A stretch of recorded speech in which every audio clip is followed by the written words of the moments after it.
They called everyone into the East Conference room that morning. No agenda, no explanation, just an internal calendar alert from the CEO's assistant with the subject line "Investor Livestream Mandatory."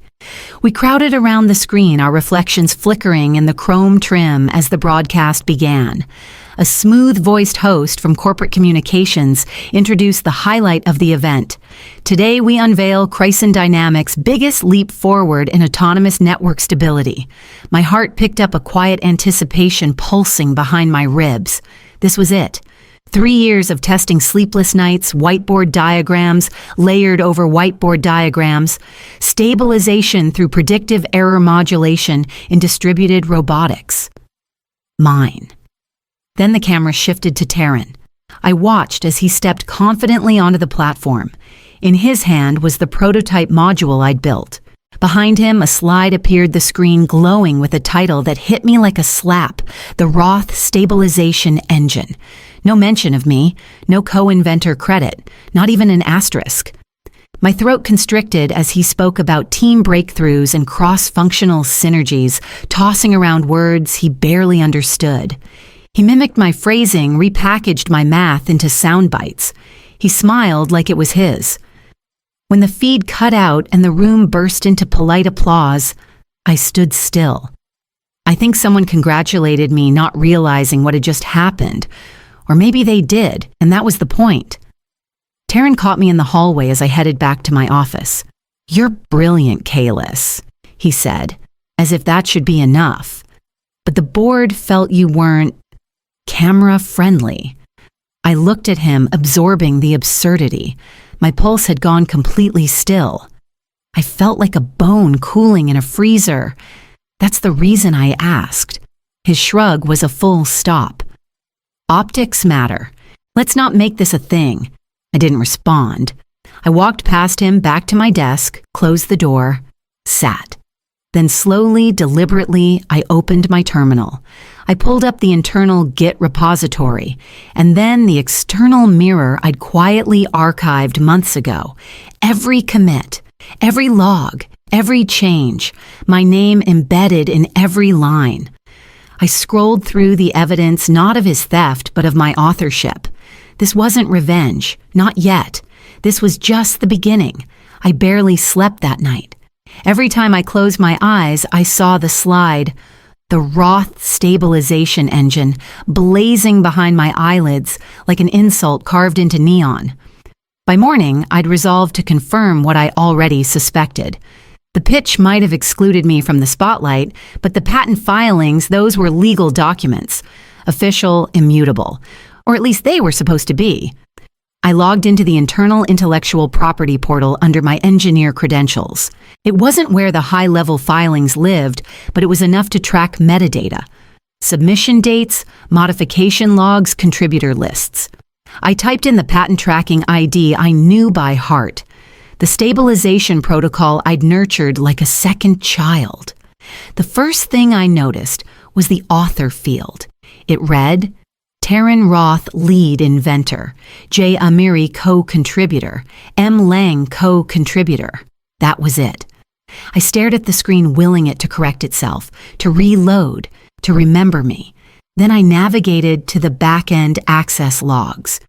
It required a permissions override, but I'd built that override years ago, hidden inside a test tool. A click a key, and the log opened. There it was. 3 weeks ago, an admin-level edit was made to the patent record, an account tied to Taryn's executive privileges. The changes weren't just recent. They had been backdated, marked as if they were finalized months earlier. I wasn't just removed. According to this record, I'd never been there. No audit trail. No email notifications. No internal notes. A ghost protocol. My name had been unmade. 3 years. I stayed through pneumonia-bleeding data sets into shape from hospital Wi-Fi. I missed Lior's first school play, watching a video of him in his makeshift cardboard costume from a sterile hotel room after debugging all night.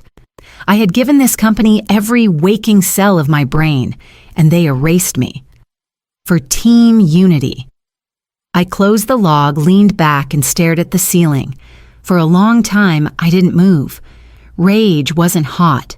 It was cold, settled, focused. They had wiped my fingerprints from their machine. Fine. I still had the blueprints. I didn't retaliate. I archived. The day after discovering my name had been erased, I started gathering every breadcrumb of authorship they hadn't managed to wipe. Not out of vengeance, but precision. I knew what they'd taken. Now I needed proof that I'd ever been there at all. First came the code. Every commit I'd ever pushed was already duplicated across local drives, time-stamped, verified. For 3 years, I had kept redundant backups out of habit, small, quiet insurance in a system that always seemed a bit too fragile. Or maybe I just never fully trusted the hands managing it. Then I went deeper. I pulled every white paper draft where my name was marked in metadata, technical diagrams bearing my initials, internal memos with track changes where my comments solved bugs before meetings even happened, design presentations I'd written, then watched other people deliver. I screenshotted them all. Then I exported full PDF timelines, organized them by module, by feature, by deployment cycle. If someone were to reconstruct the history of Creason's quantum systems from scratch, my fingerprints would be impossible to ignore. And when I'd built my archive, I gave it breath. I uploaded my full stabilization protocol to Vindexum, the academic repository I'd quietly registered under my full name back at MIT. It was public-facing, legally neutral, and structured for citation. I titled it clearly, Varel Method for Stabilized Quantum Robotics, Drayan C. 2024. No company watermark, no co-authors, no edits, just me. Then I closed the tab and said nothing. No email, no Slack message. I didn't even mention it to the friend who still forwarded me gossip from inside our executive meetings. I went back to work as if nothing had shifted. I joined calls, submitted reports, left my camera off. I stayed still. A week later, one of the junior engineers forwarded a Stanford digest to our team thread. Hey, anyone see this? Looks kind of like our system. I clicked the link. My name was at the top, cited, credited, live. And just like that, I wasn't a whisper inside their machine anymore. I was a signal carried out, heard, and spreading. After the Stanford citation, something in me settled. Not peace, not pride, something deeper. Ownership. A quiet reclaiming of what had been stolen. That night, after Lior was asleep and the house had gone still, I unlocked a vault buried beneath layers of encryption on an external drive. I hadn't touched it in months. Kryzen Intel AES 256. Inside was a curated mess of everything they thought no one noticed. I'd started it in year 1, not for vengeance, just insurance. Engineers learned early that people forget what you did unless you have receipts. I scrolled through the folders, server anomalies, patent logs, compliance flags, ghost accounts. There were screenshots of authorization changes on internal systems that violated policy like VP-level credentials, suddenly gaining edit access to development environments at 3 a.m. There were emails flagged and saved where finance managers adjusted line items for executive travel coding, first-class flights, and private dinners under vendor engagement. There was a PDF labeled Roth-Dorsch Override, .docx documenting the exact timestamp Taryn accessed the patent editing tool alongside the system logs that proved his account had no justification to be there. Most damning of all, a flowchart I'd built after tracing a pattern of name removals from multiple patent drafts over 2 years. The edits always happened right before submission, always by the same 2 admin IDs, always favoring the same group of senior staff. They weren't just erasing me. They'd been doing it to others. Interns, contractors, even junior engineers who'd since been let go. It wasn't carelessness, it was policy disguised as process. I updated the timeline, added the Stanford citation link as a new entry. Then I synced everything to 3 secure backups and stored one in a fireproof safe under the floorboards. Truth is not revenge, but it's a start. The next morning at the office, Taryn passed me in the hallway and smiled oblivious. A glassy professional grin with nothing behind it. He didn't know what I carried in my pocket or what was already unfolding outside our firewalled world. The first message came through LinkedIn. A managing partner at a Boston-based VC firm. Dr. Drain, we've been following the Varel method. Outstanding work. When did you transition out of Chryson? I stared at the message for a long moment before typing a neutral reply. Thank you for reading. I'm still employed at Chryson. His next response was swift. We assumed given the authorship and publication timing. No worries. Let's stay in touch. I logged out, heartbeat steady, but mind racing. They thought I'd left. And that meant word was out about my work, my name, my contribution, and not just within academic circles. I opened a terminal and began building a quiet monitoring script, something lightweight, undetectable to non-technical staff. Its only job to watch the patent server and flag any new edits or permission changes in real time. If they tried to erase someone else the way they did me, I'd know within seconds. Then I sat back and watched. A ripple had started, subtle but real. In the lounge that afternoon, I overheard two engineers whispering about a recruiter from QuantumScale offering signing bonuses. Over lunch, another mentioned stock options phrases that hadn't passed through our halls in months. By late week, a thread popped up in the general Slack, anyone else checking market rates lately, followed by a handful of emojis and suspicious silence. Taryn replied with an awkward joke and an article about loyalty in modern teams. I dropped in a comment. It's good to stay informed. No one reacted, but I knew they read it. And I knew Taryn did too, because 5 minutes later, he pinged me directly. Everything okay, Kalis, I typed. Just doing my job. And hit send. No leaks, no files passed, no whispers. But somehow, word was spreading, and I didn't have to say a thing. I turned back to my screen as a fresh alert lit up from my monitoring tool. New credentials had been added to the patent database backend. And, for the first time in weeks, I smiled. For 3 years, I'd been the glue no one saw. I rewrote back-end modules quietly at midnight. I caught floating point exceptions before they corrupted outputs. I rerouted unstable nodes during live demos without asking for credit. And I did it all while others took the stage, the raises, the praise. Not anymore. I stopped doing anything that wasn't explicitly assigned. If it wasn't ticketed in the system, I let it rot. The cracks formed within days. Bug reports began piling up, nothing catastrophic, just friction. Autonomous calibration failing at random intervals. Error logs filling with silent drift notifications. Machines freezing and holding patterns that no one could explain. I said nothing. I filed no summaries. Just watched. By the second week, customer support escalations were slipping into engineering's inboxes. Performance tickets labeled urgent with timestamps that matched protocols I'd personally warned them were unstable 6 months ago. I documented all of it. No one read it. Now, the CTO Rena stood at the head of the engineering meeting, her tone clipped breath sharp. Why are we seeing quantum drift across 5 nodes? We've got a field test in 2 days and half the units are freezing mid-execution. I leaned back in my chair, laptop open to the dashboard. Check the stabilization logs, I said. They've been triggering alerts for days. There was a pause, and no one handled them. The alerts were routed to the on-call team. I said evenly, I'm not on call this week. She blinked. But I followed protocol, I added, as defined in the escalation policy. She didn't respond. She didn't need to. Everyone in that room knew the system had been running on informal labor, my labor, for years. And now that it wasn't, the foundation was showing its age. After the meeting, I walked back to my desk, ignoring the quiet glances. I opened a fresh text file and titled it, Failure Cascade Log.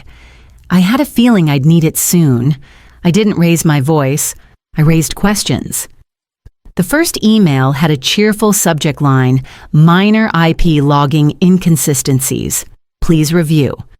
I attached a spreadsheet with mismatched timestamps on patent edits entries that looked innocent until you noticed the backdating. No accusations, just quiet precision. Then another recommendation external patent review for due diligence.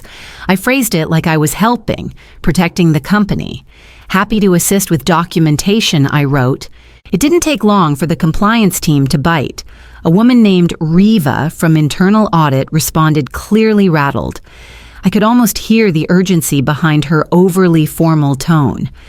Would you be willing to walk us through the sources for your data? I sent her everything cleanly labeled, methodically organized, annotated with technical notes. I left out commentary. The evidence spoke better without me. Within 48 hours, an internal review was launched. And within a week, legal was in full panic. Word reached Taryn by the following Monday. He came to my office again, this time less polished. His collar was uneven. His voice was sharp. Are you trying to bring the company down? I looked at him, steady and calm.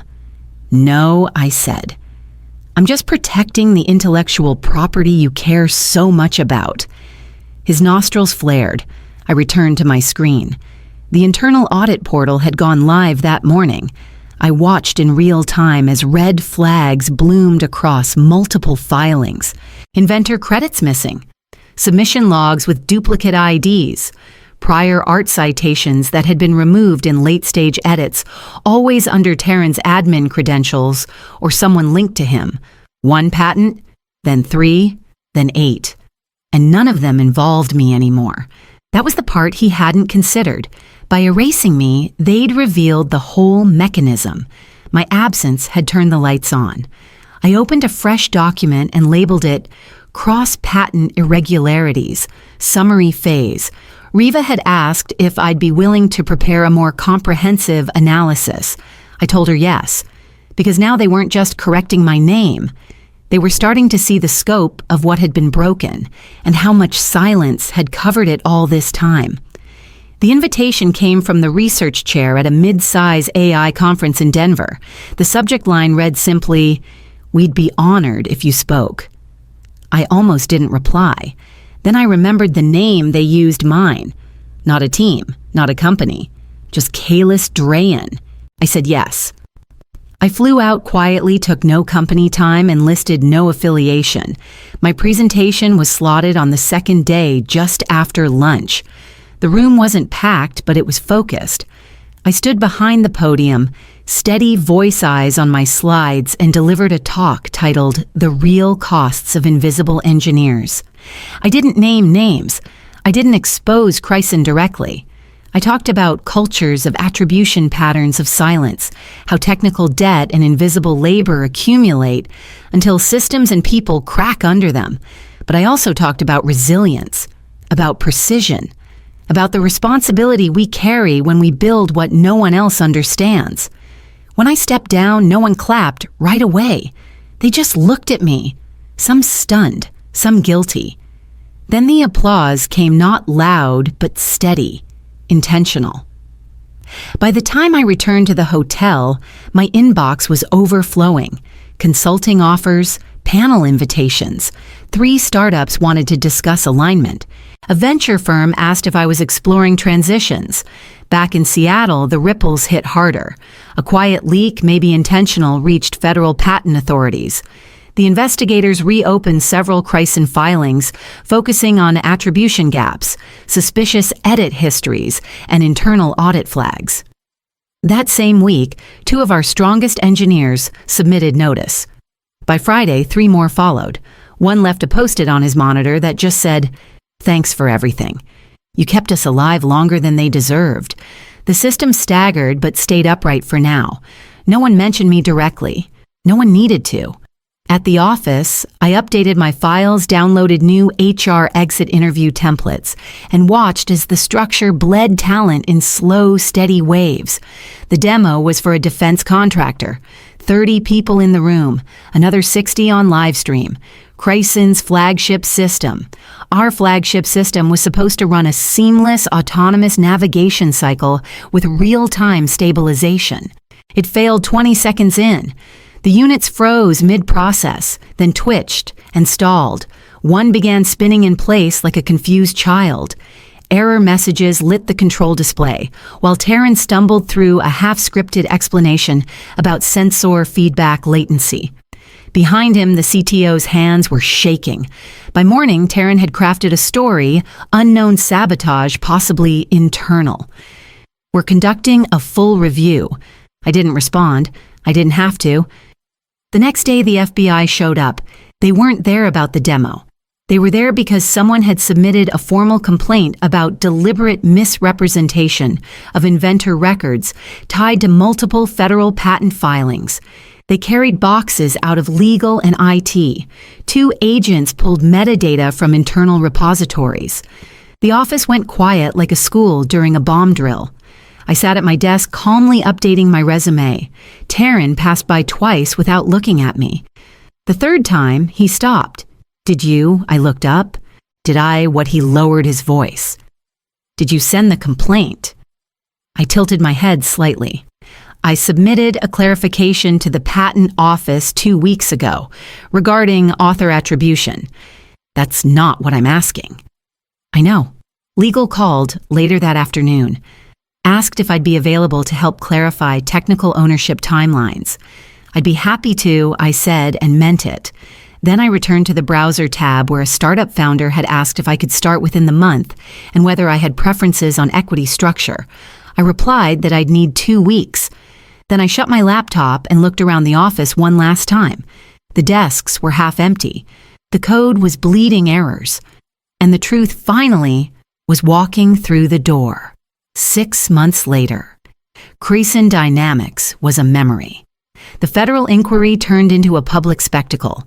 Charges weren't filed, not yet, but the settlements were steep.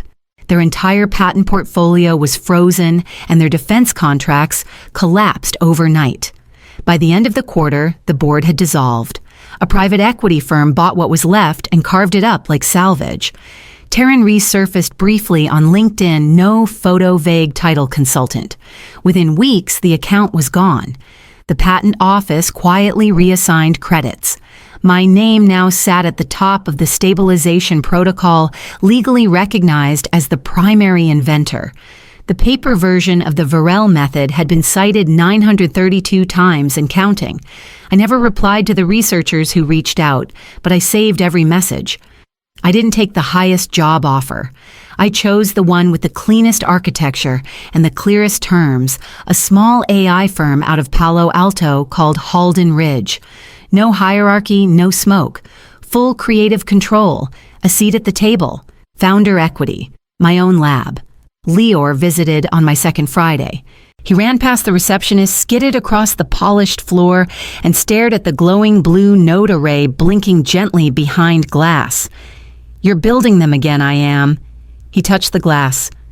"Are you famous now, Mom?" I smiled and knelt beside him. "No, I'm just visible." He nodded like that was better. Later, while he colored equations on the whiteboard wall, I sat with a mug of cold coffee, reviewing a draft paper from one of the engineers on my new team. She'd cited my method in the acknowledgments, not out of obligation, out of respect. My phone buzzed an alert from the academic database. Another citation, another mention, another footprint carved back into the world where I'd once been erased. I didn't feel triumphant. I felt grounded, like gravity had finally remembered me. Being seen wasn't about revenge. It wasn't about vindication. It was about this: my name, my work, my rules. And this time, I wasn't disappearing.